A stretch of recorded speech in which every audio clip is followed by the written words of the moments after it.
Hey everyone, it's Caitlin and welcome to another video. Today we're talking takeout and I'm going to share two vegan versions of popular Chinese takeout classics. So these aren't necessarily traditional Chinese recipes, but they are classic recipes that you would find in most American Chinese restaurants or Chinese food chains that a lot of us know and love. First, I'm going to show you how to make some vegan black pepper tofu, and then I'm also going to show you how to make a vegan version of honey sesame chicken.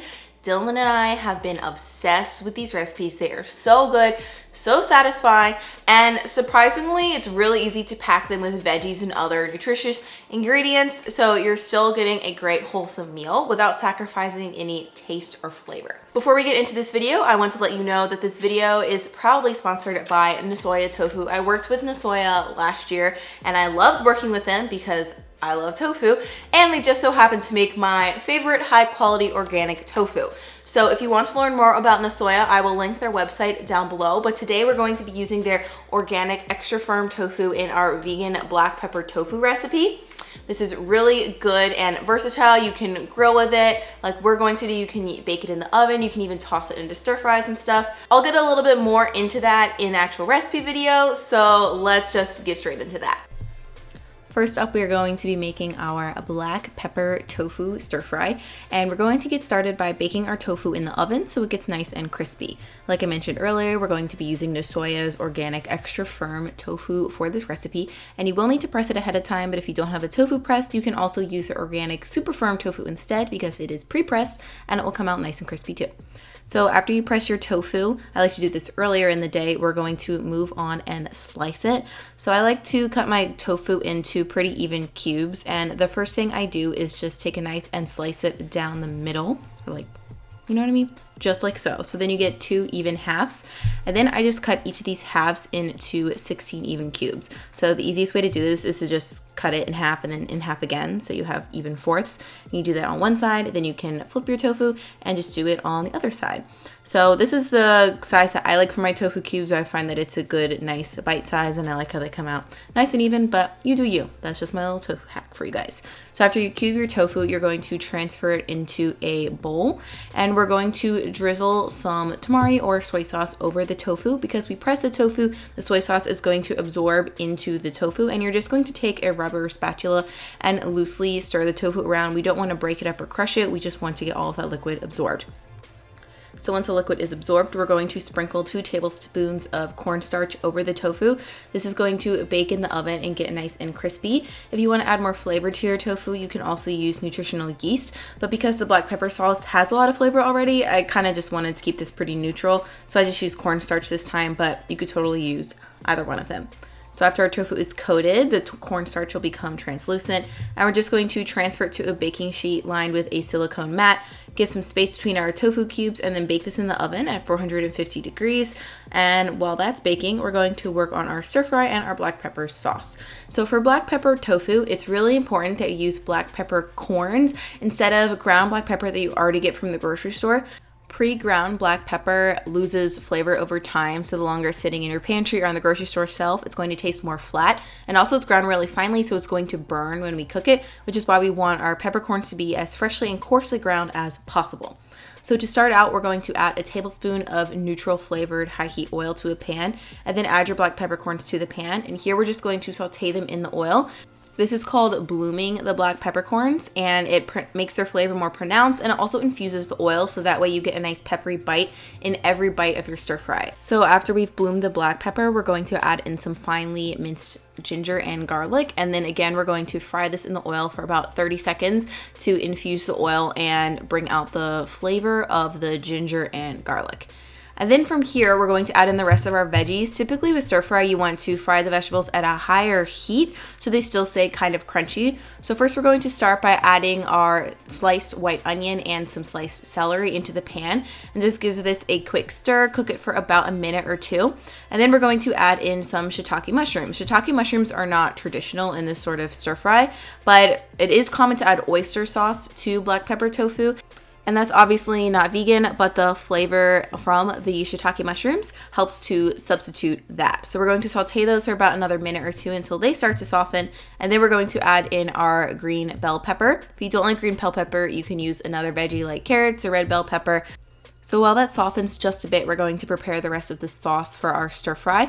So we're going to add some gluten-free soy sauce, regular soy sauce, or tamari to a bowl, along with some rice vinegar, some vegetable stock. I'm using vegan chicken flavored stock, but you can use vegetable stock. We're also adding some coconut sugar to balance the acid and to give a little bit more sweetness. And then we're going to add some cornstarch here and whisk this into the liquid. I definitely needed a bigger bowl, so I recommend you use a bigger bowl.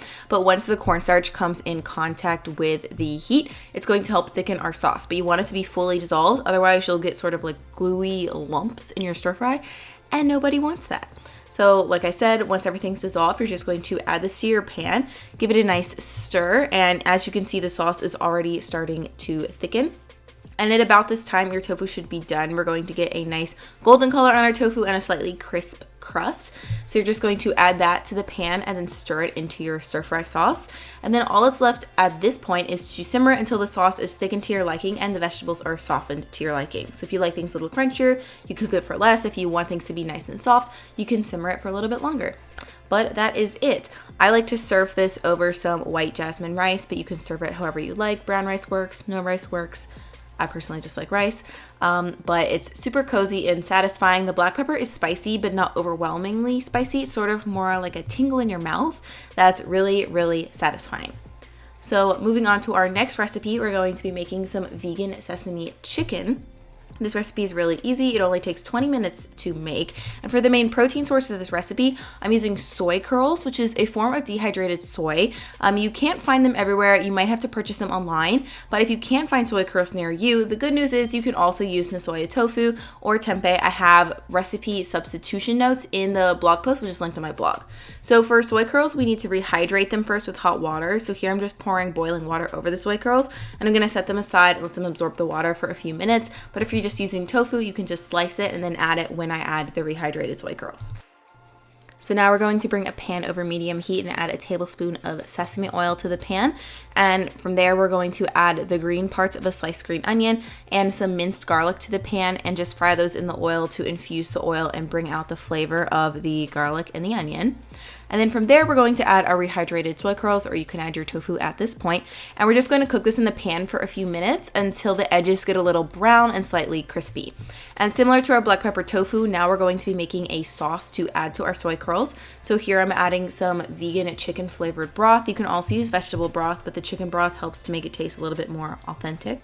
And then again, we're going to add some soy sauce or tamari, some maple syrup to sweeten things out. If you want to, you can also use coconut sugar because it's going to dissolve into the liquid. Just a little bit of rice vinegar for some tang, and then whisk that all together till it's nice and even. And again, we're going to thicken our sauce. You can use cornstarch or you can use tapioca starch or arrowroot flour here. It really doesn't matter. All of them are going to thicken the sauce pretty evenly. We're just going to whisk this until the sauce is dissolved, and then we're going to add this to our hot saucepan with the soy curls and just mix this all up just like our black pepper tofu until everything is nice and combined. So the sauce is going to bubble, and as you can see, it's going to start to become more glossy and thicken. And once the sauce is your desired texture, we're going to add some sesame seeds for a little bit of crunch, the green portions of our sliced green onions, and just a touch more of sesame oil because some of the flavor is lost when you cook it down with heat. So just adding a little extra at the end really makes that sesame flavor pop. But then this recipe is all done. Look how juicy and delicious it looks. And again, you can serve it however you'd like. Here, I'm just serving it over rice. If you wanted to steam or stir fry some vegetables as well, you could serve it with that. The world is your vegan oyster. You do you, but either way, you guys really have to try this recipe. Just like, look how succulent and delicious that looks. It's so good. It's so good. And yep, that's pretty much it.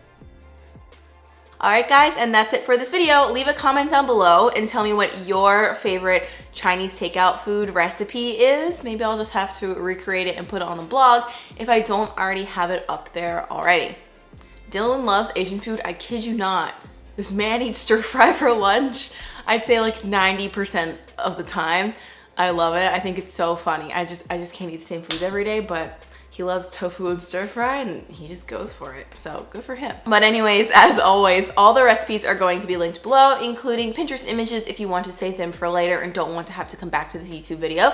So be sure to check that out. And also don't forget to check out Nasoya's website and find Nasoya tofu in a retailer near you. It's great, it's versatile, it's delicious, it's good for you. great source of plant-based protein, etc. Tofu rocks. I'm excited to be working with this oil again this year. And that's that. So thank you all so much for watching this video. I really appreciate it. If you're not subscribed to my channel already, you can click that little button right down there. I post 1 to 2 new videos every week revolving around vegan recipes and a vegan lifestyle. So if that sounds good to you, you know what to do. Regardless, I hope you're having a great day and continue to have a great day, and I look forward to seeing you in the next video. Bye.